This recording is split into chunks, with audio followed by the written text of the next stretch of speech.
Gospel of Mark.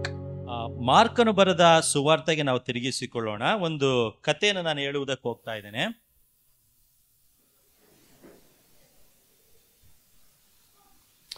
Chapter 14. 14ನೇ ಅಧ್ಯಾಯ.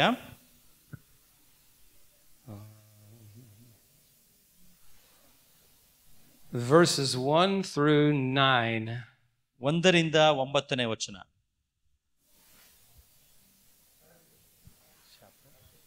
Mark 14, 1 through 9. ಮಾರ್ಕನು ಬರೆದ ಸುವಾರ್ತೆ 14ನೇದೇ 1ರಿಂದ 9. ಪಸ್ಕದ ಮತ್ತು ಉಳಿಯಿಲ್ಲದ ರೊಟ್ಟಿಯ ಹಬ್ಬ ಬರುವುದಕ್ಕೆ ಇನ್ನೂ 2 ದಿನಗಳಿದ್ದಾಗ ಮಹಾಯಾಜಕರು ಶಾಸ್ತ್ರಿಗಳು ಯೇಸುವನ್ನು ಉಪಾಯದಿಂದ ಹಿಡಿದು ಕೊಲ್ಲುವುದಕ್ಕೆ ಮಾರ್ಗವನ್ನು ಹುಡುಕುತ್ತಿದ್ದರು. ಯಾಕೆಂದರೆ ಹಬ್ಬದಲ್ಲಿ ಹಿಡಿಯಬಾರದು, ನಮ್ಮ ಜನರಲ್ಲಿ ಗದ್ದಲವಾದೀತು ಎಂದು ಮಾತಾಡಿಕೊಂಡರು. ಆತನು ಬೇತಾನ್ಯದಲ್ಲಿ ಕುಷ್ಠರೋಗಿಯಾದ ಸೀಮೋನನ ಮನೆಯಲ್ಲಿ ಇದ್ದು ಊಟಕ್ಕೆ ಕೂತಿದ್ದಾಗ ಒಬ್ಬ ಸ್ತ್ರೀಯು ಬಹು ಬೆಲೆಯುಳ್ಳ ಅಚ್ಚ ಜಟಮಾಂಸಿ ತೈಲದ ಭರಣಿಯನ್ನು ತೆಗೆದುಕೊಂಡು ಬಂದು ಆ ಭರಣಿಯನ್ನು ಒಡೆದು ತೈಲವನ್ನು ಆತನ ತಲೆಯ ಮೇಲೆ ಒಯ್ದಳು. ಆದರೆ ಕೆಲವರು ತಮ್ಮೊಳಗೆ ಕೋಪಗೊಂಡು, ಈ ತೈಲವನ್ನು ನಷ್ಟ ಮಾಡಿದ್ದೇಕೆ? ಇದನ್ನು 300 ಹಣಕ್ಕಿಂತ ಹೆಚ್ಚು ಬೆಲೆಗೆ ಮಾರಿ ಬಡವರಿಗೆ ಕೊಡಬಹುದಾಗಿತ್ತಲ್ಲ ಎಂದು ಹೇಳಿ ಆಕೆಗೆ ಛೀ ಹಾಕಿದರು. ಆದರೆ ಯೇಸು, ಈಕೆಯನ್ನು ಬಿಡಿರಿ, ಈಕೆಗೆ ಯಾಕೆ ತೊಂದರೆ ಕೊಡುತ್ತೀರಿ?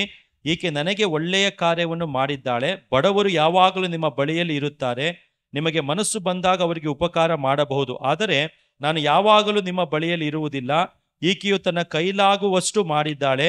ಈಕೆಯು ಮುಂದಾಗಿ ನನ್ನ ಉತ್ತರ ಕ್ರಿಯೆಗೋಸ್ಕರ ನನ್ನ ದೇಹಕ್ಕೆ ಈ ತೈಲವನ್ನು ಹಚ್ಚಿದ್ದಾಳೆ. ಸುವಾರ್ತೆಯು ಸರ್ವಲೋಕದಲ್ಲಿ ಎಲ್ಲೆಲ್ಲಿ ಸಾರಲಾಗುವುದೋ ಅಲ್ಲಲ್ಲಿ ಈಕೆ ಮಾಡಿದ್ದನ್ನು ಸಹ ಈಕೆ ನೆನಪಿಗಾಗಿ ಹೇಳುವರೆಂದು ನಿಮಗೆ ಸತ್ಯವಾಗಿ ಹೇಳುತ್ತೇನೆ ಅಂದನು.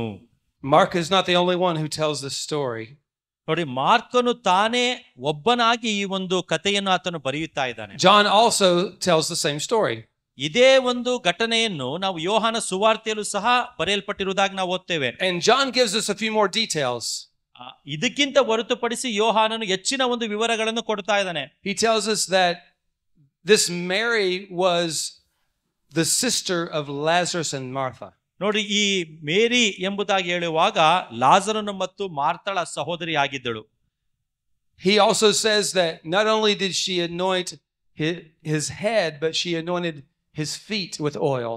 ಆ ಒಂದು ಎಣ್ಣೆಯಿಂದ ತಲೆಯನ್ನು ಮಾತ್ರ ತೊಯ್ದದ್ದಲ್ಲ, ಕಾಲನ್ನು ಸಹ ತೊಯ್ದಳು ಎಂಬುದಾಗಿ ಆತನು ಹೇಳ್ತಾ ಇದ್ದಾನೆ. And John tells us the one who was criticizing her was Judas.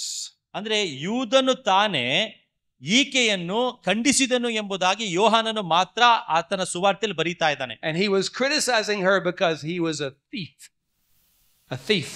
ಆತನು ಕಳ್ಳನಾದದ್ದರಿಂದಲೇ ಆತನು ಈಕೆ ಮಾಡಿದಂತ ಕಾರ್ಯದ ಕುರಿತು ಖಂಡಿಸುತ್ತಾ ಇದ್ದಾನೆ. He was worried about the money. ಆತನಿಗೆ ಹಣದ ಚಿಂತೆ ಇತ್ತು. Okay, so we have John and Mark together here. ಅಂದ್ರೆ ನಾವು ಮಾರ್ಕನು ಮತ್ತು ಯೋಹಾನನ ಸುವಾರ್ತೆಯನ್ನು ಒಟ್ಟಿಗೆ ನಾವು ಕೂಡಿಸಿ ನಾವು ಓದ್ಕೊಳ್ಳೋದಾದ್ರೆ, but the picture here is of Mary. ಆದರೆ ಇಲ್ಲಿ ನಾವು ಗಮನಿಸಬೇಕಾದಂತ ಚಿತ್ರ ಮರಿಯಳು. Mary is such a unique person. ನೋಡಿ, ಈಕೆ ವಿಶಿಷ್ಟವಾದವಳಾಗಿದ್ದಾಳೆ. Nearly every time we see her in the scripture, she's at the feet of Jesus. ನಾವು ಈ ಮರಿಯಳ ಕುರಿತು ನಾವು ನೋಡುವಾಗಲೆಲ್ಲ ಈಕೆ ಯೇಸು ಸ್ವಾಮಿಯ ಪಾದದ ಕೆಳಗೆ ಇರುವುದಾಗಿ ಕಂಡು ಬಂದಳು. And here she is again at his feet. ಇಲ್ಲಿಯೂ ಸಹ ಯೇಸು ಸ್ವಾಮಿಯ ಪಾದದ ಕೆಳಗೆ ಮರಿಯಳಿದ್ದಾಳೆ, pouring out the most precious thing that she has on his feet. ಅಮೂಲ್ಯವಾದ ಬೆಲೆಯುಳ್ಳ ಒಂದು ತೈಲವನ್ನು ಕುಳಿತುಕೊಂಡು ಯೇಸು ಸ್ವಾಮಿಯ ಪಾದಕ್ಕೆ ಆಕೆ ಹಚ್ಚುತ್ತಾ ಇದ್ದಾಳೆ. Some Bible scholars say that this could be her wedding dowry. ಕೆಲವು ಸತ್ಯವೇದದ ಪಂಡಿತರು ಹೇಳ್ತಾ ಇದ್ದಾರೆ, ಇದು ವರದಕ್ಷಿಣೆಯಾಗಿ ಕೊಂಡ್ಕೊಂಡಿರುವಂತ ಒಂದು ತೈಲವಾಗಿತ್ತು ಎಂಬುದಾಗಿ. So she was pouring her future on Jesus' feet. ಅಂದ್ರೆ ಭವಿಷ್ಯಕ್ಕಾಗಿ ಯೇಸು ಸ್ವಾಮಿಯ ಒಂದು ಪಾದಕ್ಕೆ ಅದನ್ನು ಆಕೆ ಒಯ್ದಳು ಎಂಬುದಾಗಿ ಹೇಳ್ತಾರೆ. Everything she has. ಆಕೆ ಇದ್ದದ್ದನ್ನೆಲ್ಲ ಒಯ್ದು ಬಿಟ್ಟಳು. Great value. ಅಂದ್ರೆ ಒಂದು ಶ್ರೇಷ್ಠವಾದ ಬೆಲೆಯಿಂದ ಕೂಡಲ್ಪಟ್ಟಂತ ತೈಲವಾಗಿತ್ತು. In some ways she's the model worshipper. ಅಂದ್ರೆ ಹೇಗೋ ಆಕೆ ಆರಾಧನೆ ವಿಷಯದಲ್ಲಿ ಆಕೆ ಒಂದು ಮಾದರಿ ಆಗಿದ್ದಾಳೆ. First of all, because she was so humble. ಮೊದಲನೇದಾಗಿ ಆಕೆ ತಗ್ಗಿಸಲ್ಪಟ್ಟವಳಾಗಿದ್ದಳು. Humility is required for worship. ನೋಡ್ರಿ, ಆರಾಧನೆ ಮಾಡುವಾಗ ದೀನತೆ, ತಗ್ಗಿಸುವಿಕೆ ನಮಗೆ ಬೇಕು. Because true worship realizes there's something greater than you. ನೋಡ್ರಿ, ನಿಜವಾದ ಆರಾಧನೆ ನನಗಿಂತ ಶ್ರೇಷ್ಠವಾದದ್ದು ಇದೆ ಎನ್ನುವಂಥದ್ದನ್ನು ಜ್ಞಾಪಕ ಪಡಿಸುತ್ತೆ. And it's not possible to worship without that attitude of humility. ಹಾಗಾದ್ರೆ ಆ ಒಂದು ದೀನತೆಯ ಮನೋಭಾವನೆ ಇಲ್ಲದೆ ಶ್ರೇಷ್ಠವಾದದನ್ನು ನಾವು ಆರಾಧನೆ ಮಾಡಲು ಸಾಧ್ಯವಾಗೋದಿಲ್ಲ. He is God and we are not. ನೋಡ್ರಿ, ಆತನು ದೇವರು, ನಾನಲ್ಲ. Amen. Amen. And it says that the Bible says God resists the proud, but he gives grace to the humble. ನೋಡ್ರಿ, ಗರ್ವಿಷ್ಠರನ್ನು ದೇವರು ಎದುರಿಸುತ್ತಾನೆ ಎಂಬುದಾಗಿ ಬರೆಯಲ್ಪಟ್ಟಿದೆ, ಆದರೆ ದೀನರಿಗಾದರೂ ದೇವರ ಕೃಪೆ ದೊರೆಯುತ್ತೆ. And the Bible says that everyone who is proud in heart is an abomination to God. ಯಾರೆಲ್ಲ ತಮ್ಮ ಹೃದಯದಲ್ಲಿ ಗರ್ವವುಳ್ಳವರಾಗಿರುತ್ತಾರೋ ಅವರು ದೇವರಿಂದಲೇ ಅವರು ಎದುರಿಸುವಿಕೆಯನ್ನು ಎದುರುಗೊಳ್ತಾರೆ. And the Bible says that the proud he knows far off. ಅಂದ್ರೆ ಗರ್ವ, ಆ ಒಂದು ಎಚ್ಚಳ, ಅದು ದೇವರಿಂದ ದೂರವಾಗಿ ಬಿಡುತ್ತದೆ. So if you feel far off from God, ಹಾಗಾದ್ರೆ ದೇವರಿಂದ ನಾನು ದೂರ ಇದ್ದೇನೆ ಎನ್ನುವಂತ ಒಂದು ಅನುಭವದಲ್ಲಿ ಇದ್ರೆ perhaps the problem is pride. ಹಾಗಾದ್ರೆ ಆ ಒಂದು ಗರ್ವ, ಎಚ್ಚಳಿಕೆ ನಿಮ್ಮಲ್ಲಿ ಇರಬಹುದು. So we come to him who is greater than us and we bow to him. ಹಾಗಾದ್ರೆ ನನಗಿದ್ದ ಶ್ರೇಷ್ಠನಾದವನು ಇದ್ದಾನೆ, ನಾವು ದೀನತೆ ಎಂಬ ಮನೋಭಾವನೆಯಲ್ಲಿ ಬರಬೇಕು. So humility is really the correct estimation of yourself. ಅಂದ್ರೆ ದೀನತೆ ಎನ್ನುವಂಥದ್ದು ನಮ್ಮನ್ನು ನಾವು ಸರಿ ಮಾಡಿಕೊಳ್ಳುವಾಗೆ ಸಹಾಯ ಮಾಡುತ್ತದೆ. Humility is not punishing yourself, beating yourself. ಅಂದ್ರೆ ದೀನತೆ ಎಂಬುದಾಗಿ ಹೇಳುವಾಗ ನಮ್ಮನ್ನು ನಾವು ಶಿಕ್ಷೆ ಮಾಡ್ಕೊಳ್ಳೋದಲ್ಲ, ಹೊಡ್ಕೊಳ್ಳೋದಲ್ಲ. It's thinking of yourself correctly. ಅಂದ್ರೆ ನಮ್ಮನ್ನು ನಾವು ಸರಿ ಮಾಡಿಕೊಳ್ಳುವುದು. As Paul said in Romans chapter 12, 12ನೇ ಅಧ್ಯಾಯದಲ್ಲಿ ಪೌಲನು ಹೇಳ್ತಾನೆ, don't think more highly of yourself than you ought to think. Don't think more highly of yourself than you ought to think. ಅಂದ್ರೆ ನೀವು ನಿಮಗಿಂತ ಹೆಚ್ಚಿನವುಗಳನ್ನು ಯೋಚನೆ ಮಾಡೋದಕ್ಕಿಂತ ಮುಂಚಿತವಾಗಿ, but think with sober judgment. ಅಂದ್ರೆ ಆ ಒಂದು ತೀರ್ಪಿನ ಕುರಿತಾಗಿ ನೀವು ಆಲೋಚನೆ ಮಾಡ್ರಿ. Because God has given every man a gift of faith and a measure of faith and a gift of grace. ಯಾಕೆಂದ್ರೆ ದೇವರು ಪ್ರತಿಯೊಬ್ಬೊಬ್ಬನಿಗೂ ಒಂದು ಶ್ರೇಷ್ಠವಾದ ಕೃಪೆಯನ್ನು, ಅಳತೆಯುಳ್ಳ ಒಂದು ನಂಬಿಕೆಯನ್ನು ಕೊಟ್ಟಿದ್ದಾನೆ. So your gift comes from God.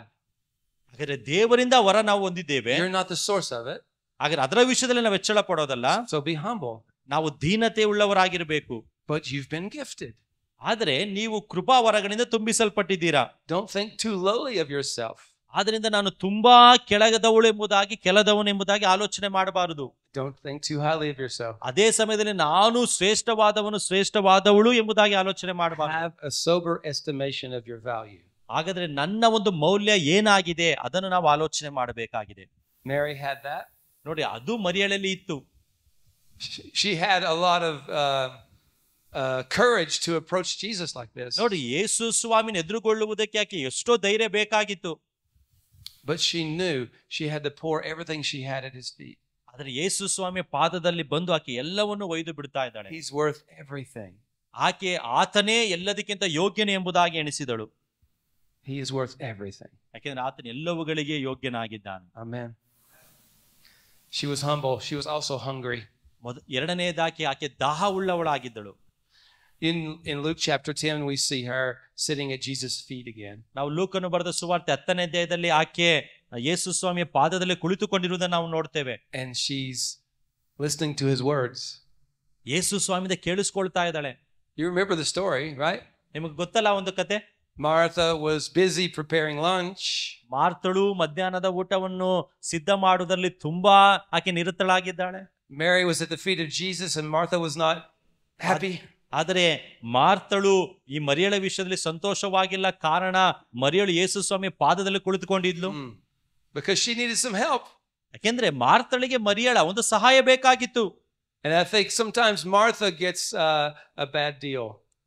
ಕೆಲವೊಂದು ಕೆಟ್ಟದಾದ ರೀತಿಯಲ್ಲಿ ವ್ಯವಹರಿಸಿದಳು. We criticize her a lot. ಖಂಡಿಸಿದಳು. But you know, she was just trying to serve Jesus. ಆದ್ರೆ ನಿಮಗೆ ಗೊತ್ತಾ, ಮರಿಯಳಾದರೂ ಯೇಸು ಸ್ವಾಮಿಯನ್ನು ಸೇವೆ ಮಾಡ್ತಾ ಇದ್ದಾಳೆ. I think her heart was right. ಯಾಕೆಂದ್ರೆ ಆಕೆ ಹೃದಯ ಸರಿಯಾಗಿತ್ತು. And yet Jesus said to her, Martha, ಯೇಸು ಸ್ವಾಮಿ ಮಾರ್ತಳಿಗೆ ಹೇಳ್ತಾ ಇದ್ದಾನೆ, you're so worried about so many things. ನೀನು ಅನೇಕ ವಿಷಯಗಳಲ್ಲಿ ನೀನು ಗಡಿಬಿಡಿಯಲ್ಲಿದ್ದೀಯಾ. You're so busy with ministering to me. ನನಗೆ ಸೇವೆ ಮಾಡುವ ವಿಷಯದಲ್ಲಿ ನೀನು ನಿರತಳಾಗಿದ್ದೀಯಾ. And for me, ministering to people around. ಆದರೆ ನನಗೆ ನನ್ನ ಸುತ್ತಮುತ್ತಲಿನ ಜನರ ಸೇವೆ ಮಾಡುವುದೇ. This is easy to do, right? ಅಲ್ವಾ? ಇದು ಸುಲಭ ಅಲ್ವಾ? ಇದು so busy with ministry to the Lord, ministry for the Lord, you forget to minister to the Lord. ಅನೇಕ ಸಾರಿ ನಾವು ಬೇರೆಯವರಿಗೆ ಸೇವೆ ಮಾಡುವುದರಲ್ಲಿ ಕಾರ್ಯನಿರತನಾಗಿದ್ದುಕೊಂಡು ಕರ್ತನಿಗೆ ಸೇವೆ ಮಾಡುವುದರಲ್ಲಿ ನಾವು ಮರೆತು ಬಿಡ್ತೇವೆ. I know as a pastor, I realize that the need never ends. ನನಗೆ ಗೊತ್ತು, ಸಭಾಪಾಲಕರಾಗಿ ಯಾವುದಕ್ಕೂ ನಮಗೆ ಅಂತ್ಯವಿಲ್ಲ ಎಂಬುದಾಗಿ. Somebody needs prayer. Somebody needs counseling. ನೋಡಿ, ಕೆಲವರಿಗೆ ಪ್ರಾರ್ಥನೆ ವಿಷಯದಲ್ಲಿ ನಮ್ಮ ಅವಶ್ಯಕತೆ ಇರ್ತದೆ, ಸಮಾಲೋಚನೆ ವಿಷಯದಲ್ಲಿ ನಾವು ಅವರಿಗೆ ಬೇಕಾಗಿರ್ತೇವೆ. There's a sermon to preach. ಪ್ರಸಂಗ ಮಾಡುವ ವಿಷಯದಲ್ಲಿ I have to study. ವಾಕ್ಯಗಳನ್ನು ನಾವು ಧ್ಯಾನ ಮಾಡಬೇಕು. I have to lead my family. ನಾನು ಅದೇ ಸಮಯದಲ್ಲಿ ನನ್ನ ಕುಟುಂಬವನ್ನು ಸಹ ನಾನು ನಡೆಸಬೇಕು. There's no end to the need. ಹಾಗಾದ್ರೆ ನನ್ನ ಕಾರ್ಯಗಳಿಗೆ ಕೊನೆಯೇ ಇರುವುದಿಲ್ಲ. But it's very important that we lay those needs aside sometimes. ಆದ್ರೆ ಕೆಲವು ಸಾರಿ ಈ ಮಾಡುವಂತ ಎಲ್ಲ ಕಾರ್ಯಗಳನ್ನು ನಾವು ಬದಿಗೊತ್ತಬೇಕು. And we minister directly to Jesus. ನಾವು ಯೇಸು ಸ್ವಾಮಿಗೆ ಮಾತ್ರ ಸೇವೆ ಮಾಡಬೇಕು. We let him speak directly to us. ಆತನು ನೇರವಾಗಿ ನನ್ನೊಟ್ಟಿಗೆ ಮಾತನಾಡುವಾಗಿ ಅನುಮತಿಸಬೇಕು. So Jesus said, Martha, you're worried about a lot of things. ಮಾರ್ತಳಿಗೆ ಹೇಳ್ತಾನೆ, ಮಾರ್ತಳೆ ಅನೇಕ ವಿಷಯದಲ್ಲಿ ನೀನು ಗಡಿಬಿಡಿಯಲ್ಲಿದ್ದೀಯಾ. But Mary has chosen the best thing. ಆದ್ರೆ ಉತ್ತಮವಾದದನ್ನು ಮರಿಯಳು ಆರಿಸಿಕೊಂಡಿದ್ದಾಳೆ. It's a thing that will not be taken away from her. ಅದನ್ನು ಆಕೆಯಿಂದ ತೆಗೆಯಲ್ಪಡುವುದೇ ಇಲ್ಲ. I think basically Jesus was saying, Martha, thank you for preparing lunch, but I'm in your living room teaching. ಮಾರ್ತಳೆ, ನೀನು ಒಳ್ಳೆಯ ಮಧ್ಯಾಹ್ನದ ಊಟವನ್ನು ಸಿದ್ಧ ಮಾಡಿದ್ಯಾ, ಧನ್ಯವಾದ. ಆದರೆ ನಾನೇ ಜೀವವಾದ ರೊಟ್ಟಿಯಾಗಿ ವಾಕ್ಯ ಬೋಧಿಸುವನ ನಿನ್ನ ಮನೇಲಿ ನಾನಿದ್ದೇನೆ. Pay attention to the moment. ಸ್ವಲ್ಪ ಒಂದು ಗಮನ ಆ ಸಮಯದಲ್ಲಿ ಕೊಡಬೇಕು. The Son of God is teaching in your living room. ನೋಡ್ರಿ, ನೀನು ವಾಸ ಮಾಡುವ ಮನೆಯಲ್ಲಿ ಯೇಸು ಸ್ವಾಮಿ ಬಂದು ಆತನು ಉಪದೇಶ ಮಾಡುತ್ತಾ ಇದ್ದಾನೆ. Lunch can be a little later. ಮಧ್ಯಾಹ್ನದ ಊಟ ಕೆಲವು ಸಾರಿ ಏನು ನಿಧಾನವಾಗಿ ನಮ್ಗೆ ಸಿಗ್ಬೋದು. Nobody will starve. ಅಲ್ವಾ, ಯಾರು ಅದರ ಕುರಿತಾಗಿ ಯೋಚನೆ ಮಾಡೋದಿಲ್ಲ. And Mary has chosen to sit and listen to my words. ಮರಿಯಳು ತನ್ನ ಪಾದದಲ್ಲಿ ಕುಳಿತುಕೊಂಡು ಕೇಳುವ ಉತ್ತಮ ಭಾಗವನ್ನು ಆರಿಸಿಕೊಂಡಿದ್ದಾಳೆ. Because Mary was hungry. ಯಾಕೆಂದ್ರೆ ಈಕೆ ದಾಹ ಉಳ್ಳವಳಾಗಿದ್ದಾಳೆ, She was ಹಸಿವೆಯಿಂದ hungry for ಇದ್ದಾಳೆ. Jesus' words. ನೋಡಿ, ಕ್ರಿಸ್ತನ ಮಾತುಗಳಿಗಾಗಿ ಆಕೆ ಹಸಿವೆಯಿಂದ ಇದ್ದಾಳೆ. She recognized who he was. ಆತನು ಯಾರು ಎಂಬುದಾಗಿ ಮರಿಯಳು ಕಂಡುಕೊಂಡ್ಳು. She recognized the value of who he is and what he said. ಅಂದ್ರೆ ಆತನು ಹೇಳುವಂತಹ ಮಾತಿನ ಮೌಲ್ಯ ಏನಾಗಿದೆ, ಆತನು ಯಾರಾಗಿದ್ದಾನೆ ಎಂಬುದಾಗಿ ಮರಿಯಳಿಗೆ ಗೊತ್ತಿತ್ತು. And she put the time aside to listen. ಆದ್ದರಿಂದ ಕೇಳಿಸಿಕೊಳ್ಳುವುದಕ್ಕಾಗಿ ಸಮಯವನ್ನು ಮೀಸಲಾಗಿಡ್ತಾ ಇದ್ದಾಳೆ. You know, when we sit at Jesus' feet and we gaze at him, ನೋಡಿ, ನಾವು ಕ್ರಿಸ್ತನ ಪಾದದಲ್ಲಿ ಕುಳಿತುಕೊಂಡು ನಾವು ಹೊಂದ್ಕೊಳ್ಳುವಾಗ we become like him. ನಾವು ಆತನ ಹಾಗೆ ಬದಲಾಗ್ತೇವೆ. Paul said, as we behold him, we're changed into his image. ನೋಡಿ, ಆತನ ಸಾರೂಪ್ಯಕ್ಕೆ ನಾವು ಬದಲಾಗಬೇಕೆಂಬುದಾಗಿ ಪೌಲನು ಸಹ ಬರೀತಾನೆ. From glory to glory to glory.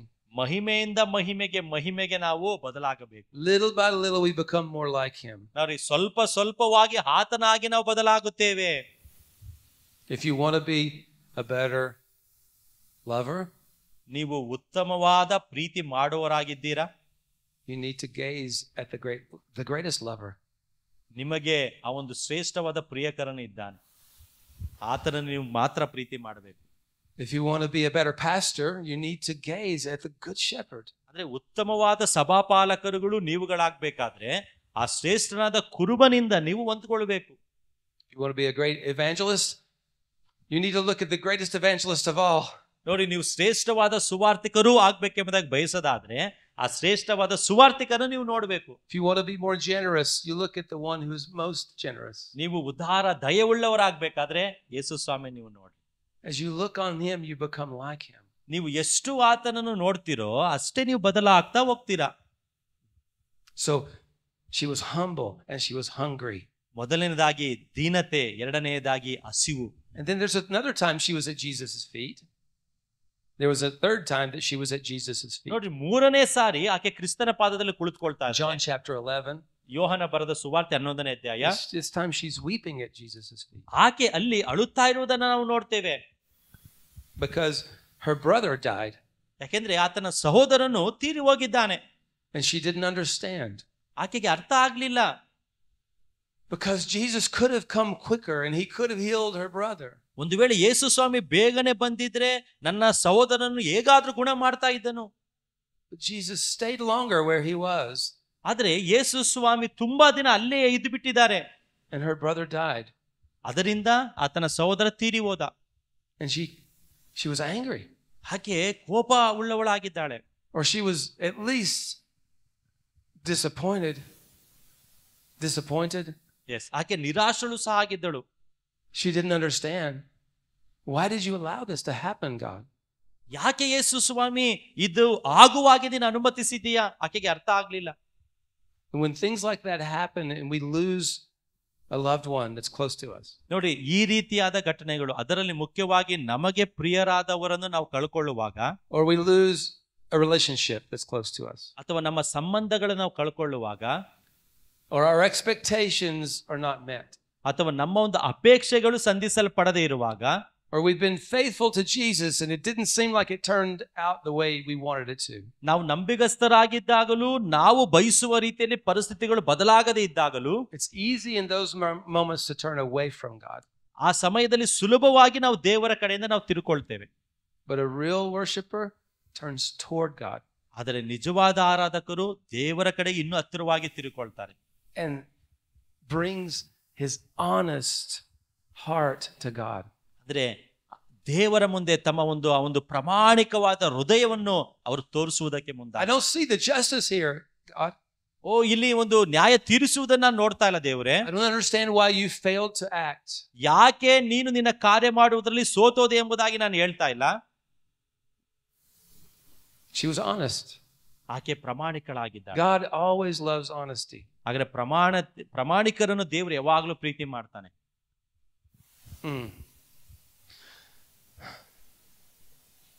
David said, if you wanted a bull, I would sacrifice a bull.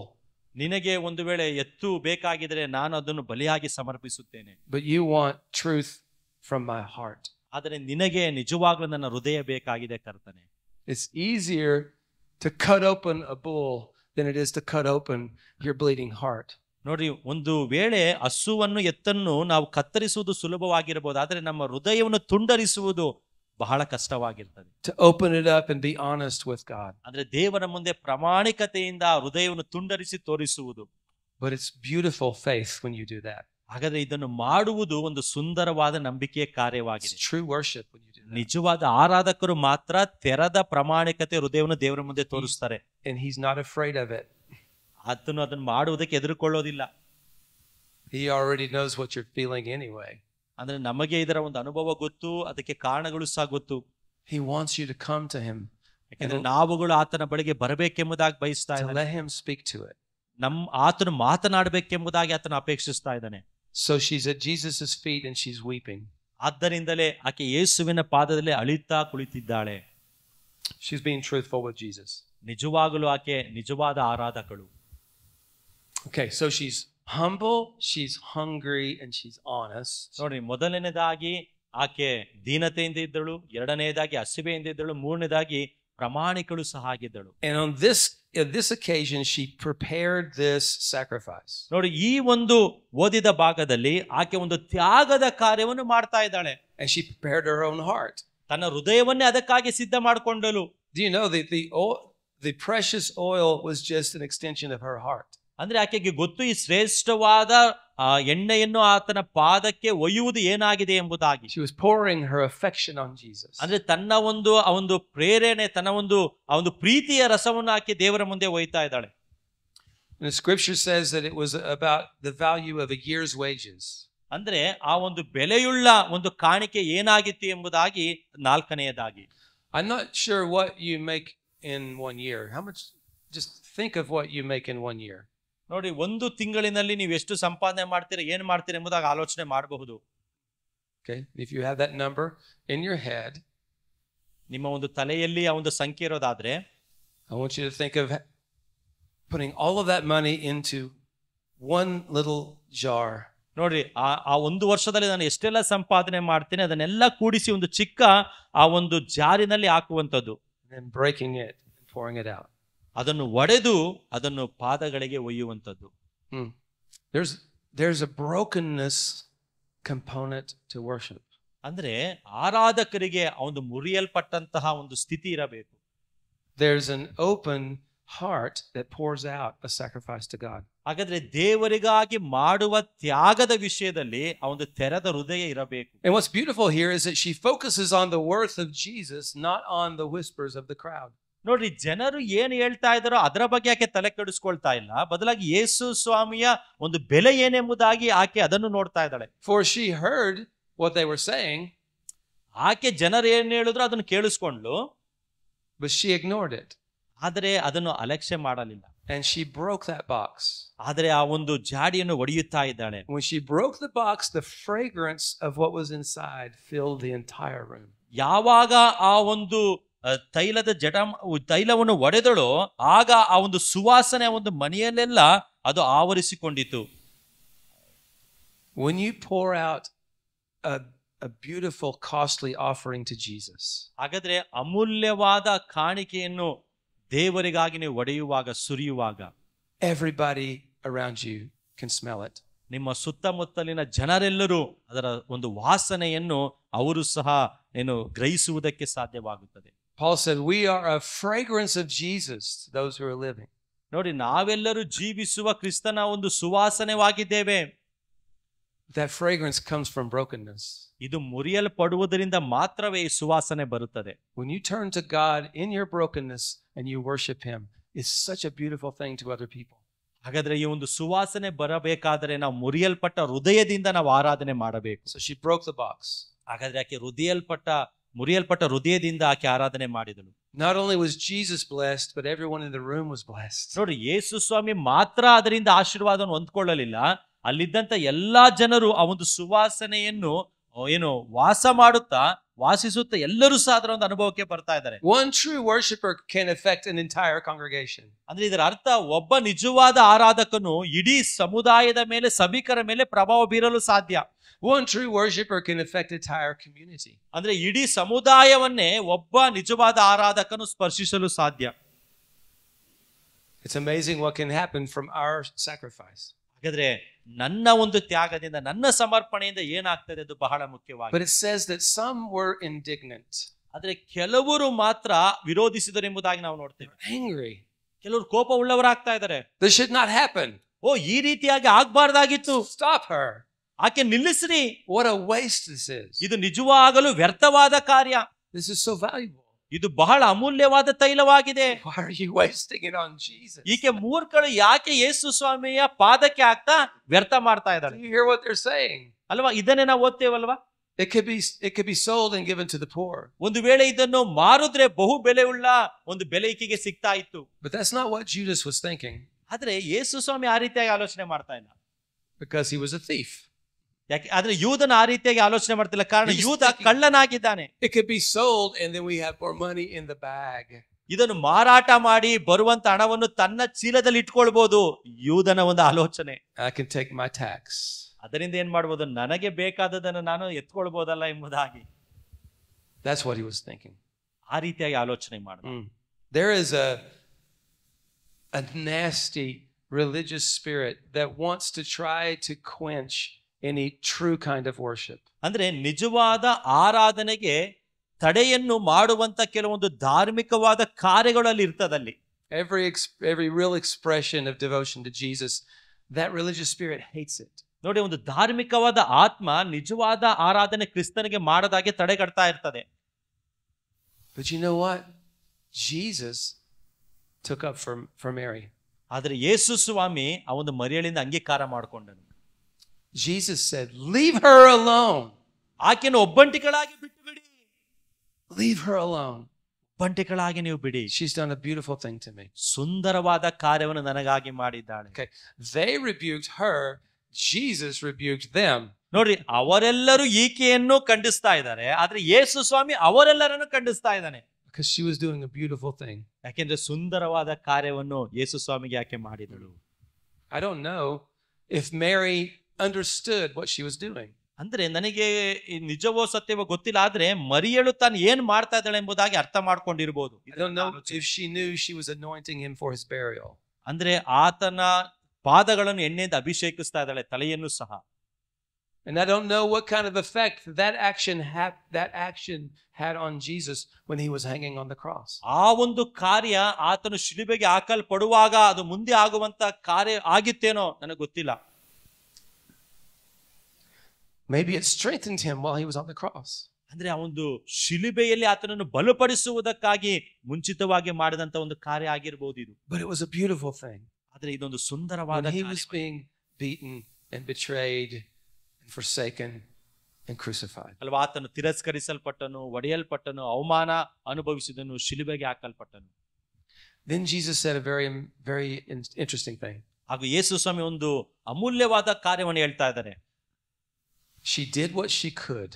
ಅಂದ್ರೆ ಆಕೆ ತನ್ನ ಕೈಲಾದದ್ದನ್ನು ಆಕೆ ಮಾಡಿದ್ದಾಳೆ ಎಂಬುದಾಗಿ. She did what she could. ಆಕೆ ಏನ್ ಮಾಡಬಹುದಾಗಿತ್ತು ಅದನ್ನು ಮಾಡಿದ್ದಾಳೆ. That's beautiful. ಅದು ಸುಂದರವಾದ ಒಂದು ಮಾತಲ್ವಾ? Each of us have different things to give to Jesus. Each of us have different things to give to Jesus. ನೋಡಿ, ಯೇಸು ಸ್ವಾಮಿಯ ಈ ಒಂದು ಆಲೋಚನೆಗೆ ವಿರುದ್ಧವಾಗಿ ಅನೇಕರು ಬೇರೆ ಬೇರೆ ಆಲೋಚನೆಗಳನ್ನು ಈಗಾಗಲೇ ಮಾತನಾಡಿದ್ರು. My friend in England told me a story.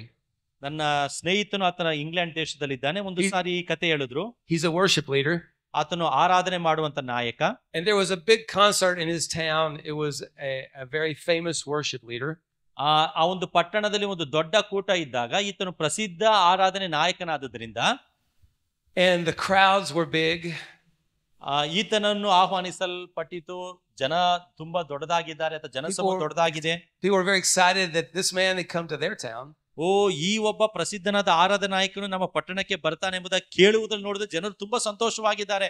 So the concert was about to start. ಈಗ ಒಂದು ಕೂಟ ಪ್ರಾರಂಭವಾಯಿತು. There's a lot of noise. ಒಂದು ಗದ್ದಲಗಳಿದೆ. And from the side door, ನೋಡಿ, ಆ ಒಂದು ಪಕ್ಕದ ಒಂದು ದ್ವಾರದಿಂದ someone came in with a wheelchair. ನೋಡ್ರಿ, ಆ ಕುರ್ಚಿಯ ಮೇಲೆ ಕುಳಿತುಕೊಂಡು ಬರ್ತಾ ಇದ್ದಾರೆ ಯಾರೋ ಒಬ್ರು. It's a man pushing a wheelchair. ಆತನನ್ನು ಕುರ್ಚಿಯ ಮೇಲೆ ಕೂರಿಸಿಕೊಂಡು ತಳ್ಕೊಂಡು ಬರ್ತಾ ಇದ್ದಾರೆ.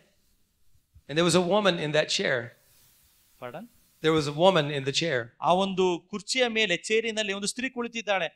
And they pushed her down close to the front. ಮುಂಭಾಗಕ್ಕೆ ಕರ್ಕೊಂಡು ಬಂದ್ರು. And this chair was a special chair. ನೋಡಿ, ಈ ಒಂದು ಕುರ್ಚಿ ಅದು ವಿಶೇಷವಾದ ಕುರ್ಚಿ ಆಗಿತ್ತು. She couldn't move her arms or legs, only her hands a little. ನೋಡಿ, ಆಕೆ ಕಾಲುಗಳನ್ನು ಹಾಗೆ ತನ್ನ ಭುಜಗಳನ್ನು ತೋಳುಗಳನ್ನು ಸಹ ಚಲಿಸಲು ಆಗ್ತಾ ಇಲ್ಲ. But she had the chair rigged with these lights that went up like this. There were poles with lights on it. ಆ ಒಂದು ಕುರ್ಚಿಗೆ ಸಂಬಂಧಪಟ್ಟ ಹಾಗೆ ಬೆಳಕು ಬೀಳುವಂತ ಒಂದು ದೀಪ ಇಡುವಂತ ಕಂಬ ಇತ್ತು. And when the concert started, she couldn't stand like everyone else. ನೋಡಿ, ಎಲ್ಲರೂ ಆ ಕೂಟ ಪ್ರಾರಂಭ ಆದಾಗ ನಿಂತ್ಕೊಂಡ ಹಾಗೆ ಈಕೆ ನಿಂತ್ಕೊಳ್ಳಲು ಆಗ್ತಾ ಇಲ್ಲ. And all around her people were lifting their hands. ನೋಡಿ, ಸುತ್ತಮುತ್ತಲಿದ್ದಂತ ಜನರೆಲ್ಲರೂ ಕೈಗಳನ್ನು ಮೇಲೆ ಕೆತ್ತುತ್ತಾ ಇದ್ದಾರೆ. And they were dancing and jumping. ಅವರೆಲ್ಲರೂ ಜಿಗಿತಾ ಇದ್ದಾರೆ, ಕುಣಿತಾ ಇದ್ದಾರೆ. And the man on the stage was praising and jumping. ನೋಡಿ, ಆ ಒಂದು ವೇದಿಕೆಯಲ್ಲಿ ಇದ್ದಂತ ಜನರು ಸ್ತುತಿ ಮಾಡ್ತಾ ಇದ್ದಾರೆ. And she sat in her chair. ಅವರು ಆ ಒಂದು ಕುರ್ಚಿಯಲ್ಲಿ ಕುಳಿತುಕೊಂಡು she flipped that little switch off and on, off and on. ನೋಡಿ, ಆ ಒಂದು ಬೆಳಕು ಕೊಡುವಂತ ದೀಪಕ್ಕೆ ಸಂಬಂಧಪಟ್ಟಂತ ಒಂದು ಸ್ವಿಚ್ ಅನ್ನು ಆಕೆ ಆನ್ ಮಾಡ್ತಾ ಇದ್ದಾಳೆ, ಆಫ್ ಮಾಡ್ತಾ ಇದ್ದಾಳೆ. And the lights went off and on, off and on, off and on. ತಲೆ ಮೇಲಿದ್ದಂತ ಒಂದು ದೀಪ ಹತ್ಕೊಳ್ತಾ ಇದೆ, ಅದು ಕೆಟ್ಟು ಹೋಗ್ತಾ ಇದೆ, ಹತ್ಕೊಳ್ತಾ ಇದೆ, ಕೆಡ್ತಾ ಇದೆ. It was her way of worshiping. ಎಲ್ಲರೂ ಆರಾಧನೆ ಮಾಡ್ತಾ ಇದ್ದಾರೆ. She couldn't dance. ಆಕೆ ಏನು ನೃತ್ಯ ಮಾಡಲು ಆಗ್ತಾ ಇಲ್ಲ. But she did what she could. ಆದ್ರೆ ಆಕೆ ಸಹ ಆರಾಧನೆ ಮಾಡ್ತಾ ಇದ್ದಾಳೆ. Now, I don't know how Jesus judges worship. ನೋಡ್ರಿ, ಯೇಸು ಸ್ವಾಮಿ ಹೇಗೆ ಈ ಆರಾಧನೆ ಮಾಡುತ್ತ ಈಕೆಗೆ ನ್ಯಾಯ ತೀರಿಸೋದು ನನಗೆ ಗೊತ್ತಿಲ್ಲ. I know he looks on the heart. ನಾನ್ ನಂಬ್ತೇನೆ ಆಕೆ ಹೃದಯವನ್ನು ದೇವ್ರು ನೋಡ್ತಾ ಇದ್ದಾನೆ ಎಂಬುದಾಗಿ. But I wonder who worshipped most that night. ನನ್ನ ಒಂದು ಪ್ರಶ್ನೆ, ಆ ಒಂದು ರಾತ್ರಿಯ ಸಮಯದಲ್ಲಿ ಯಾರು ಹೆಚ್ಚಿನ ಒಂದು ಆರಾಧನೆ ಮಾಡಿದ್ರು ಎಂಬುದಾಗಿ. Was it the famous man on the stage? ಆ ಒಂದು ವೇದಿಕೆಯಲ್ಲಿ ಪ್ರಸಿದ್ಧನಾಗಿ ನಿಂತ್ಕೊಂಡಂತಹ ಒಬ್ಬ ಆರಾಧಕನ? Was it the people who were dancing all around? ಅಥವಾ ಸುತ್ತಮುತ್ತಲು ಜನರು ಕುಣಿತಾ ಇದ್ರು, ಅವರ ಹೆಚ್ಚಿನ ಆರಾಧನೆ ಮಾಡಿದ್ರ? Or was it the little woman who was just doing what she could? ಅಥವಾ ಈ ಒಂದು ಸ್ತ್ರೀ ತನ್ನ ಬೆರಳಿನಲ್ಲಿ ಮಾತ್ರ ಆ ಸ್ವಿಚ್ ಅನ್ನು ಆಫ್ ಮಾಡೋದು ಆನ್ ಮಾಡೋದು ಮಾಡ್ತಾ ಇದ್ದಲ್ಲಿ ಇವಳು ಹೆಚ್ಚಾಗಿ ಆರಾಧನೆ ಮಾಡಿದ್ಲ? What do you have to give Jesus?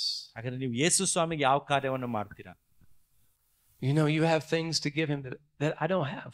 ಅಂದ್ರೆ ನೀವು ಕೊಡುವ ಕಾರ್ಯ ಒಂದು ವೇಳೆ ನನ್ನಲ್ಲಿ ಯೇಸು ಸ್ವಾಮಿ ಕೊಡುವುದಕ್ಕೆ ಇರದೇ ಇರಬಹುದು. You have gifts and talents that I don't have. ನೀವು ಕೊಡುವುದಕ್ಕೆ ತಲಾಂತುಗಳಿರ್ಬೋದು, ವರಗಳಿರ್ಬೋದು, ಅದು ನನ್ನಲ್ಲಿ ಇಲ್ಲದೆ ಇರಬಹುದು. You have a way to love him and to love people that I don't have. ಅಂದ್ರೆ ನೀವು ದೇವರನ್ನು ಪ್ರೀತಿ ಮಾಡ್ತಾ ಜನರನ್ನು ಪ್ರೀತಿ ಮಾಡ್ತಾ ಇರಬಹುದು, ಆ ಒಂದು ಪ್ರೀತಿ ನನ್ನಲ್ಲಿ ಇಲ್ಲದೆ ಇರಬಹುದು. But I can do what I can. ಆದ್ರೆ ನನ್ನಲ್ಲಿ ನಾನು ಏನ್ ಮಾಡೋದಕ್ಕೆ ಸಾಧ್ಯನೋ, ಏನ್ ಕೊಡೋದಕ್ಕೆ ಸಾಧ್ಯನೋ ಅದನ್ನ ಮಾತ್ರ ನಾನು ಮಾಡಲು ಸಾಧ್ಯ. You can do what you can. ಅಲ್ವಾ? ನೀವೇನ್ ಮಾಡೋದಕ್ಕೆ ಸಾಧ್ಯನೋ ಅದನ್ನ ನೀವು ಮಾಡಬಹುದು. And that's what Mary did. ಅದನ್ನು ತಾನೇ ಮರಿಯಳು ಮಾಡಿದ್ದಾಳೆ. She did what she could. ಆಕೆ ಕೈಲಾಗುವಷ್ಟು ಆಕೆ ಮಾಡಿದ್ದಾಳೆ. What a beautiful thing for Jesus to say. ನೋಡಿ, ಯೇಸು ಸ್ವಾಮಿ ಎಂತಹ ಒಂದು ಸುಂದರವಾದ ಮಾತನ್ನ ಆಕೆ ವಿಷಯದಲ್ಲಿ ಹೇಳ್ತಾ ಇದ್ದಾರೆ. And then he said, I tell you the truth. ನಾನು ಒಂದು ಸತ್ಯವನ್ನು ಹೇಳುತ್ತೇನೆ. Wherever the gospel is proclaimed in the world, ಸುವಾರ್ತೆಯು ಸರ್ವಲೋಕದಲ್ಲಿ ಎಲ್ಲೆಲ್ಲಿ ಸಾರಲ್ಪಡುತ್ತದೋ, what this woman has done will be proclaimed. ಈಕೆ ಮಾಡಿದ ಕಾರ್ಯವೂ ಸಹ ಹೇಳಲಾಗುತ್ತದೆ ಎಂಬುದಾಗಿ. She's done a beautiful thing to me. ಆಕೆ ಸುಂದರವಾದ ಕಾರ್ಯವನ್ನು ನನಗಾಗಿ ಮಾಡಿದ್ದಾಳೆ. So you see the way the disciples react. ಆ ಸಮಯದಲ್ಲಿ ಯೇಸು ಸ್ವಾಮಿ ಶಿಷ್ಯರು ಹೇಗೆ ಅವರು ಪ್ರತಿಕ್ರಿಯೆ ಮಾಡಿದರು? Why did they react that way? ಯಾಕೆ ಆ ರೀತಿಯಲ್ಲಿ ಪ್ರತಿಕ್ರಿಯೆ ಮಾಡಬೇಕಾಗಿತ್ತು? Well, they were wrong. ಅವರು ತಪ್ಪಾಗಿರಬಹುದು.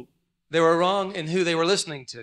ಅಂದ್ರೆ ಯಾರಿಂದ ಕೇಳಿಸ್ಕೊಳ್ತಾ ಇದ್ದೇನೆ ಎನ್ನುವುದರ ಒಂದು ತಿಳುವಳಿಕೆ ಅರಿವಿಲ್ಲದೆ ಇರುವುದು. The disciples were listening to Judas. ನೋಡ್ರಿ, ಯೂದನಿಂದ ಅವರು ಕೇಳಿಸ್ಕೊಳ್ತಾ ಇದ್ರು. ಯೂದನ ಆಡಿದ ಮಾತುಗಳು ಅವ್ರ ಕಿವಿಗೆ ಬಿದ್ದಿತ್ತು. He's the one that spread that idea.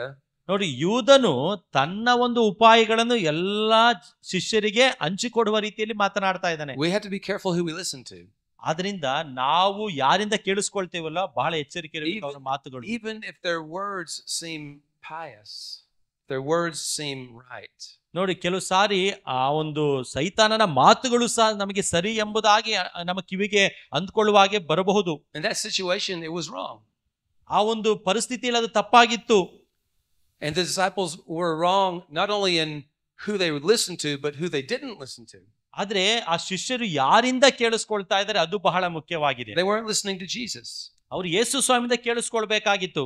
If you look at the chapters before this, ಅದರ ಹಿಂದಿನ ಒಂದು ಅಧ್ಯಾಯವನ್ನು ನಾವು ನೋಡೋದಾದ್ರೆ, Jesus spoke over and over and over about his death. ಯೇಸು ಸ್ವಾಮಿ ಆತನು ಅನೇಕ ಸಾರಿ ತನ್ನ ಮರಣದ ಕುರಿತು ಪುನಃ ಪುನಃ ಮಾತನಾಡಿದ್ದಾನೆ. The Son of Man will go to Jerusalem and be delivered into the hands. ಮನುಷ್ಯ ಕುಮಾರನು ಆತನು ಯೆರೂಸಲೇಮಿಗೆ ಹೋಗ್ತಾನೆ, ಅಲ್ಲಿ ಆತನು ಹಿಡುಕೊಡುತ್ತಾರೆ ಎಂಬುದಾಗಿ. And they will crucify him. ಶಿಲುಬೆಗೆ ಹಾಕುತ್ತಾರೆ ಎಂಬುದಾಗಿ. And the disciples were not even hearing it at all. ಆದರೆ ಈ ಮಾತುಗಳನ್ನು ಯೇಸು ಸ್ವಾಮಿ ಶಿಷ್ಯರು ಸರಿಯಾಗಿ ಕೇಳಿಸಿಕೊಳ್ಳಲಿಲ್ಲ. He said it again and he said it again. ಆತನು ಪುನಃ ಅದೇ ಮಾತನ್ನು ಹೇಳಿದನು, ಪುನಃ ತಿರುಗಿ ಅದೇ ಮಾತನ್ನು ಹೇಳ್ತಾ ಇದ್ದಾನೆ. They didn't want to hear that. ಆದ್ರೆ ಅದನ್ನು ಕೇಳಿಸಿಕೊಳ್ಳುವುದಕ್ಕೆ ಅವರು ಮುಂದಾಗಲಿಲ್ಲ. So they weren't listening to Jesus at all. ಆದ್ರೆ ಅವರು ಸರಿಯಾಗಿ ಕೇಳಿಸಿಕೊಳ್ಳುವುದರಲ್ಲಿ ಸೋತು ಹೋದರು. It seems like Mary was the only one who was listening to Jesus. ಆದರೆ ಮರಿಯಳು ಮಾತ್ರವೇ ಯೇಸು ಸ್ವಾಮಿಯಿಂದ ಒಂದು ನಿರ್ದಿಷ್ಟವಾಗಿ ಕೇಳಿಸಿಕೊಳ್ತಾ ಇದ್ದಾಳೆ. She heard what he said. ಅದು ಏನೆಂಬುದಾಗಿ ಆಕೆ ಕೇಳಿಸಿಕೊಂಡಳು. And she responded. ಪ್ರತಿಕ್ರಿಯಿಸ್ತಾ ಇದ್ದಾಳೆ. They were wrong in giving criticism. ಅಂದ್ರೆ ಖಂಡನೆ ಕೊಡುವಂತದ್ದು ಕೆಲವು ಸಾರಿ ತಪ್ಪಾಗಿರ್ತದೆ. They criticized a true worshiper.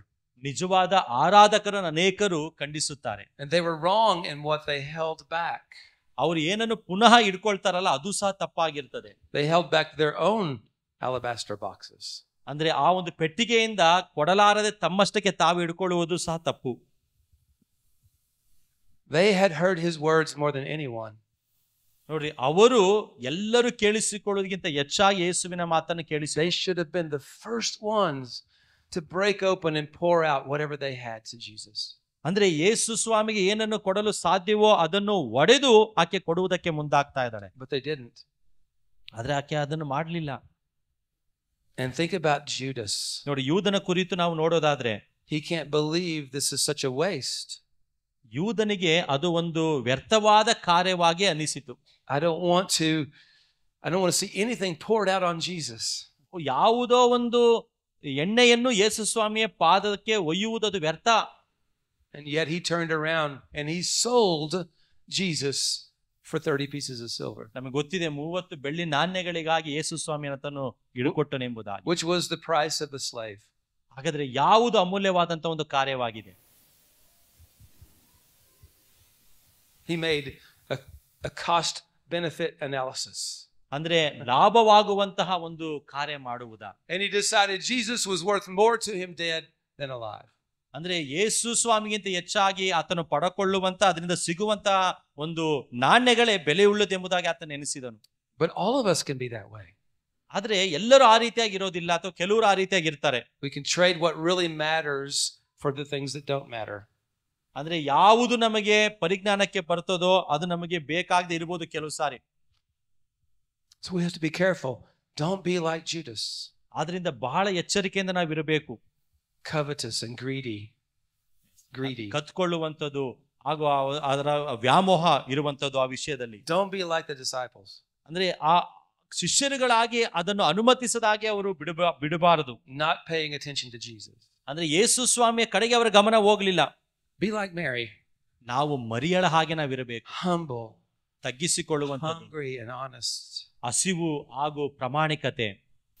The hero of the story, the way I preached it, is Mary. ನೋಡ್ರಿ, ನಾನು ಈ ಘಟನೆಯಿಂದ ಹೇಳಿದಂತಹ ಒಂದು ನಾಯಕಿ ಮರಿಯಳಾಗಿದ್ದಾಳೆ. And what I left you with was we need to do better. ಹಾಗಾದ್ರೆ ನಾವು ಉತ್ತಮರಾಗಿರಬೇಕು. Try harder. ನಾವು ಪ್ರಯಾಸ ಪಡೋಣ, ಅದಕ್ಕಾಗಿ Give more.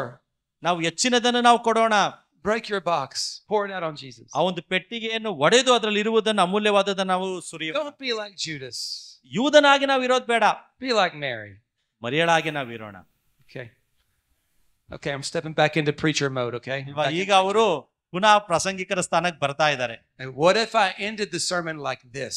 ಅಂದ್ರೆ ಈ ರೀತಿಯಾಗಿ ನಮ್ಮ ಪ್ರಸಂಗಗಳ ಮುಕ್ತಾಯದಲ್ಲಿ It's very easy to fail to see the beauty of what happened here. ಅಂದ್ರೆ ಇಲ್ಲಿ ನಡೆದಂತ ಒಂದು ಸುಂದರವಾದ ಒಂದು ಘಟನೆಯನ್ನು ನಾವು ನೋಡೋದಕ್ಕೆ ಸಾಧ್ಯತೆ ಇದೆ.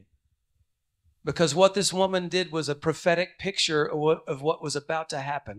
ಅಂದ್ರೆ ಮುಂದೆ ಏನಾಗುತ್ತದೋ ಅದರ ಒಂದು ಪ್ರವಾದನೆಯಾಗಿ ಈ ಒಂದು ಚಿತ್ರಣ, ಈ ಒಂದು ಘಟನೆ ನಡೀತಾ ಇದೆ. The very act of sacrifice by this woman, ಅಂದ್ರೆ ಆ ಒಂದು ಸ್ತ್ರೀಯ ಒಂದು ತ್ಯಾಗದ ಸಮರ್ಪಣೆಯ ಒಂದು ಕಾರ್ಯ, was a picture of what was going to happen just hours from then. ಅಂದ್ರೆ ಕೆಲವು ಗಂಟೆಗಳಾದ ನಂತರ ಮುಂದೆ ಏನು ಯೇಸು ಸ್ವಾಮಿಯ ಜೀವಿತದಲ್ಲಿ ಆಗುವುದಕ್ಕೆ ಹೋಗ್ತಾ ಇದೆಯಲ್ಲೋ ಅದರ ಒಂದು ಚಿತ್ರಣವಾಗಿದೆ. The sacrifice that Jesus was about to make. ಅಂದ್ರೆ ಯೇಸು ಸ್ವಾಮಿ ಒಂದು ತ್ಯಾಗದ ಸಮರ್ಪಣೆಯ ವಿಷಯವಾಗಿದೆ. Only Jesus was not going to break a box.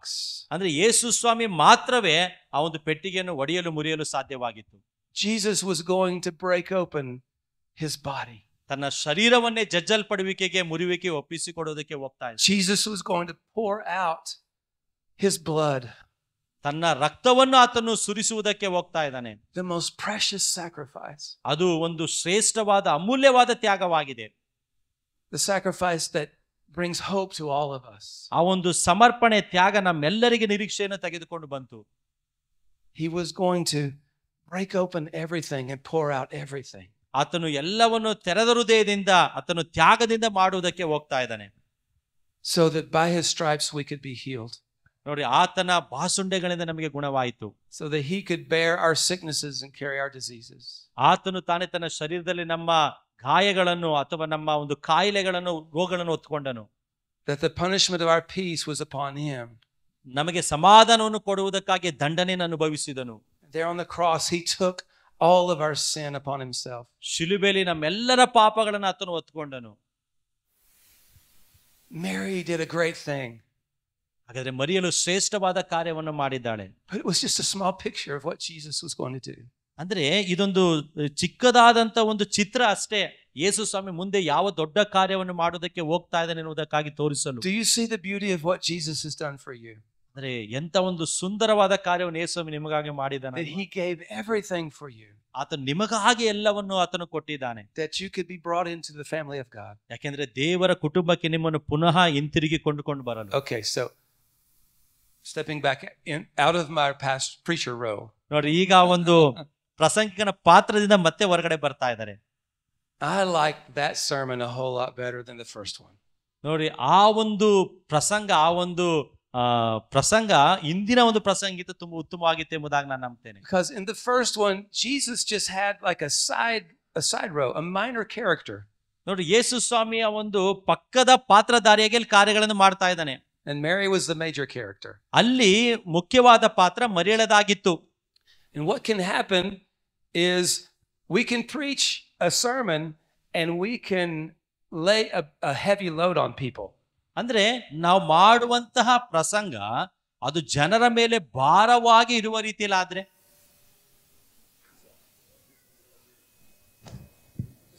yes. Okay, so the people we minister to are coming into church every week bearing a burden. ಪ್ರತಿ ವಾರ ನಮ್ಮ ಸಭೆಗೆ ಸಭಿಕರು ಬರುವಾಗ ಅವ್ರು ಹೋಗುವಂತ ಸಮಯದಲ್ಲಿ ಈ ರೀತಿಯಾದ ಭಾರವನ್ನ ನಾವು ಆಗ್ತಾ ಇದ್ದೇವೆ. It's pretty heavy, isn't it? ಅಲ್ವಾ? ಇದು ತುಂಬಾ ಭಾರ. ನನಗ್ ಮಾತ್ರ ಗೊತ್ತು, ನಿಮ್ಗೆ ಗೊತ್ತಾಗ್ತಾ ಇಲ್ಲ. They have burdens of life. ಅಂದ್ರೆ ಜೀವಿತದ ಒಂದು ಭಾರ, finances, ಹಣಕಾಸಿನ ಭಾರ, illness, ಕಾಯಿಲೆಗಳ ಭಾರ, family issues. ಕುಟುಂಬದ ಸಮಸ್ಯೆಗಳು. They have burdens of shame. ನಾಚಿಕೆ ಎನ್ನುವಂತ ಒಂದು ಭಾರ. They don't think they're enough. ಅವರಿಗೆ ಯಾವುದು ತೃಪ್ತಿಯಾಗಿ ಅನ್ನಿಸ್ತಾ ಇಲ್ಲ. They have the enemy accusing.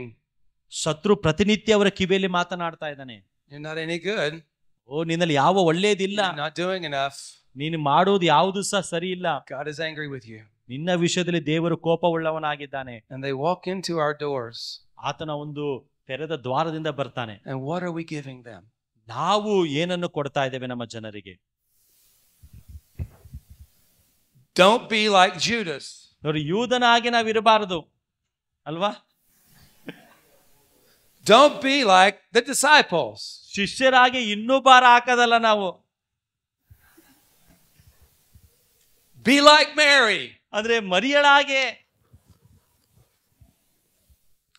Be hungry. ಅಲ್ವಾ? ನಾವು ಹಸಿವೆಯಿಂದ ನಾವಿರಬೇಕು. Be honest. ಪ್ರಾಮಾಣಿಕಳಾಗಿರಬೇಕು. Be better. ಅಲ್ವಾ? ಉತ್ತಮವಾಗಿರಬೇಕು. ನೋಡಿ. Okay. That's not what we should be doing. ಅರ್ಥ ಆಗ್ತಿದೆಯಲ್ಲ? ಈ ರೀತಿಯಾಗಿ ನಮ್ಮ ಸಭಿಕರಿಗೆ ನಾವು ಮಾಡೋದು. You can preach the sermon just like I preached it. ನಾನು ಮಾಡಿದಾಗೆ ಪ್ರಸಂಗಗಳು ನೀವು ಸಹ ಮಾಡಬೇಕು, ಇಲ್ಲ ಎಂಬುದಾಗಲ್ಲ. But don't leave them without Jesus.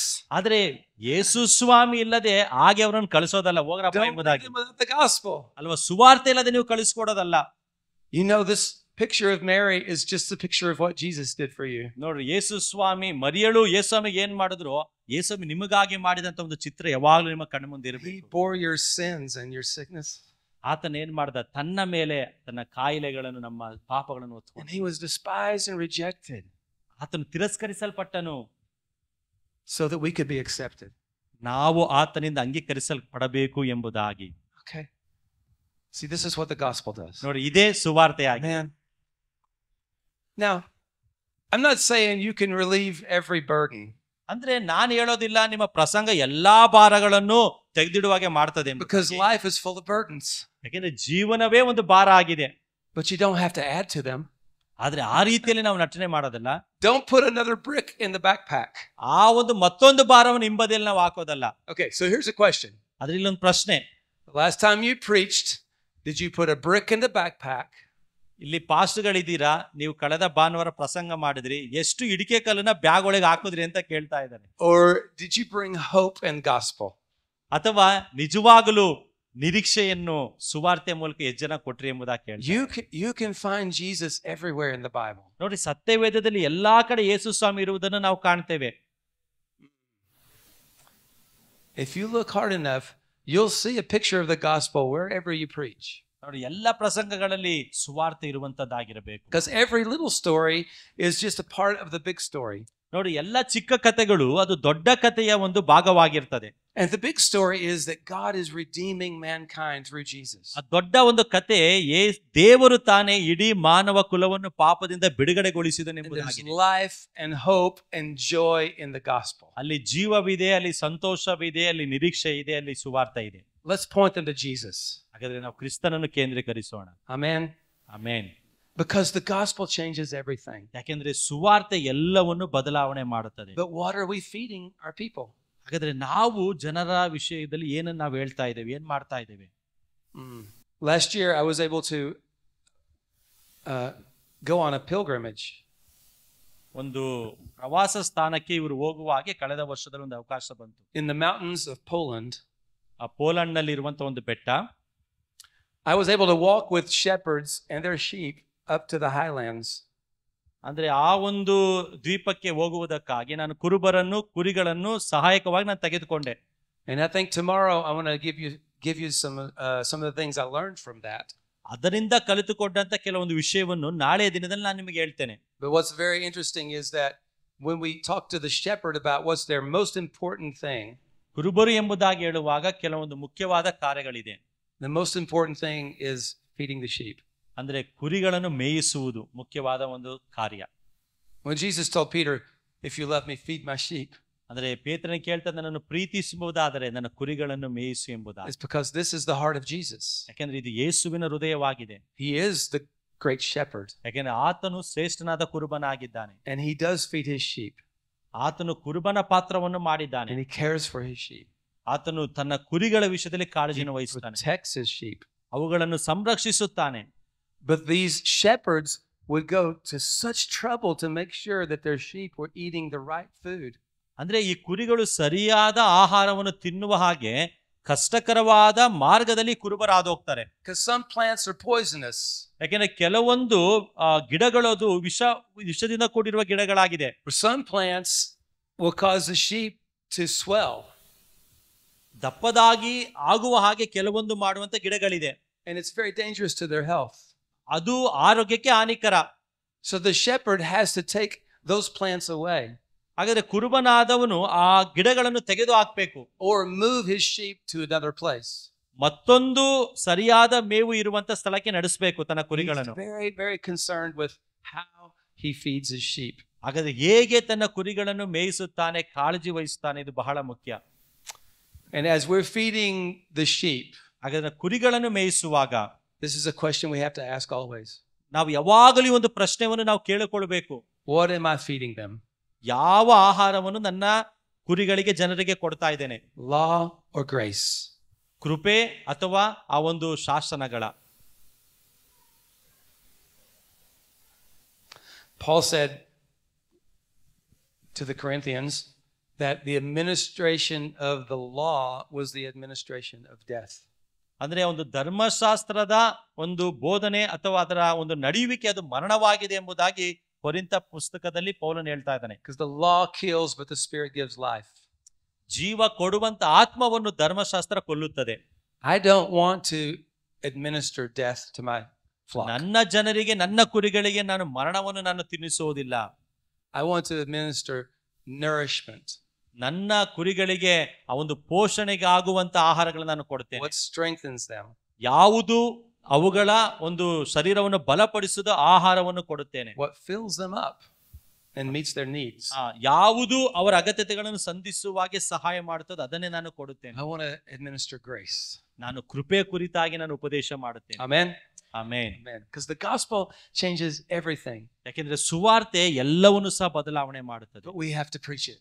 ಹಾಗಾದ್ರೆ ಸುವಾರ್ತೆಯನ್ನೇ ನಾವು ಸಾರಬೇಕು. So Father, thank you for tonight. ಬನ್ನಿ ನಮ್ಮ ಕಣ್ಣುಗಳನ್ನ ಮುಚ್ಕೊಳ್ಳೋಣ. ತಂದೆಯಾದ ದೇವರೇ, ರಾತ್ರಿಯ ಸಮಯಕ್ಕಾಗಿ ಸ್ತೋತ್ರ. Thank you that you're such a great shepherd. ದೇವರೇ, ನೀನು ಶ್ರೇಷ್ಠನಾದ ಕುರುಬನಾಗಿದ್ದೀಯಾ. Thank you for what you've done for us, Jesus. ದೇವರೇ, ನೀನು ಕ್ರಿಸ್ತನಲ್ಲಿ ಮಾಡಿದ ಕಾರ್ಯಗಳಿಗಾಗಿ ಸ್ತೋತ್ರ. I pray that you would help us to see you in the Bible. ದೇವರೇ, ನಿರೀಕ್ಷೆಯಲ್ಲಿ ನಾವು ನಿನ್ನನ್ನು ನೋಡುವಾಗೆ ಸಹಾಯವನ್ನು ಮಾಡ್ರಿ. And wherever we're teaching from or preaching from, that we would see the gospel there. ದೇವರೇ, ನಾವು ಎಲ್ಲೆಲ್ಲಿ ಪ್ರಸಂಗಗಳನ್ನು ಮಾಡುತ್ತೇವೋ, ಉಪದೇಶಗಳನ್ನು ಮಾಡುತ್ತೇವೋ, ಅಲ್ಲಿ ಸುವಾರ್ತೆಯನ್ನು ಹೇಳುವಾಗೆ ಸಹಾಯ ಮಾಡ್ರಿ. And that we could be ones who would present the goodness of the gospel to our people. ನಮ್ಮ ಜನರಿಗೆ ಸುವಾರ್ತೆಯ ಶ್ರೇಷ್ಠತೆ, ಒಳ್ಳೆಯತನವನ್ನು ಹೇಳುವಾಗೆ ನಮ್ಮನ್ನು ನಡೆಸಿರಿ. And that you would convict us by your Spirit. ನಿನ್ನ ಆತ್ಮನಿಂದ ನಮ್ಮಲ್ಲಿ ಅರಿವನ್ನು ಉಂಟು ಮಾಡ್ರಿ. That we would not put bricks in the backpacks of our people. ದೇವರೇ, ಅವರ ಹಿಂಬದಿಯ ಚೀಲದಲ್ಲಿ ನಾವು ಇನ್ನೂ ಭಾರವಾದ ಇಟಿಕೆಗಳನ್ನು ಹಾಕೋದು ಬೇಡ ಸ್ವಾಮಿ. But we would be rooted and grounded in the love of Jesus. ಕ್ರಿಸ್ತನ ಪ್ರೀತಿಯಲ್ಲಿ ನಾವು ಆಳವಾಗಿ ಬೇರೂರಲು ಸಹಾಯ ಮಾಡ್ರಿ. We would start and finish in the gospel of Jesus. ಯೇಸು ಕ್ರಿಸ್ತನ ಸುವಾರ್ತೆಯಲ್ಲಿ ಪ್ರಾರಂಭ ಮಾಡಿ ನಾವು ಮುಕ್ತಾಯ ಮಾಡುತ್ತೇವೆ. We ask you for your help to do this, Lord. ದೇವರು ಇದನ್ನು ಮಾಡುವುದಕ್ಕೆ ನಿನ್ನ ಸಹಾಯ ನಮಗೆ ಬೇಕು. In the name of your Son, Jesus. ನಿನ್ನ ಮಗನಾದ ಯೇಸುವಿನ ನಾಮದಲ್ಲಿ ಬೇಡಿಕೊಳ್ಳು. Amen. ಆಮೆನ್.